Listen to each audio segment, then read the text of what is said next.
It is already known that plastic waste is one of the major contributors to global warming, as according to data in 2019, the plastic industry released about 850 million metric tons of greenhouse gases into the atmosphere. It also pollutes the ocean and at the dump sites releases harmful chemicals into the soil and contaminate the groundwater and the surrounding water resources. There are also instances about plastics breaking down into tiny microplastics and entering our food chain. But unfortunately, India is among the top 100 countries in single use plastic production.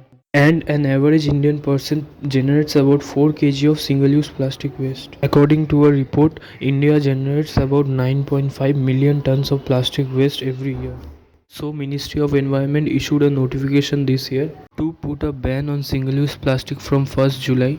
But what is single use plastic? Single use plastics are basically the ones which we use it one time and throw it away, which includes plastic bags, plastic straws, plastic bottles, and other plastic packaging items. Here is a complete list about the total items that are banned. The government has imposed strict regulations regarding manufacturing, importing, stocking, distribution, sale, and use of different plastic items. However, the government has not imposed the ban suddenly and notified the industries last year and gave enough time to the companies to prepare for alternatives. This time, the government seemed serious about implementing the ban and had taken strict decisions such as establishing national and state level control rooms to monitor any illegal activities. Hopefully, this will reduce the pressure of plastic waste in the landfills and the oceans. But as we know, everything comes with a price. Let's see the economic aspect of this ban. As a consumer, we will have to bear the extra cost for the alternatives such as recyclable plastics or paper bags. Due to this ban, it is estimated that about 88,000 plastic manufacturing units will be left on the verge of bankruptcy. Along with these manufacturing units, the jobs of 1 million people will also be at stake.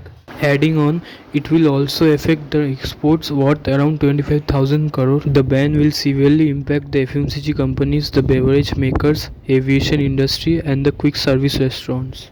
Big companies like Amul and Dabur had urged the government to delay the plastic straw ban for about 6 months as the industry is not prepared yet and there is limited availability of paper straws. Also, choosing paper straws is a bad option as it leads to more deforestation. Rather, it is better to make the packaging different, just like that of the company paper boat. But whether we switch to paper straws or change the packaging, it will increase the price of the product and result in inflation. The All India Plastic Manufacturer Association demanded that the government should compensate the MSMEs which are affected by this policy and asked for a time of 1.5 years to find and prepare for viable alternatives. Initiatives undertaken by the government. Government held various meetings with the corporate officials. They also formed a joint committee involving all the representatives of stakeholders to suggest equitable alternatives to single-use plastic. Pollution Central Board or CPCB launched a new public grievance redressal app to address this ban, and the Environment Ministry also announced new guidelines on Extended Producer Responsibility or EPR Act under the new Plastic Waste Management Rules 2022.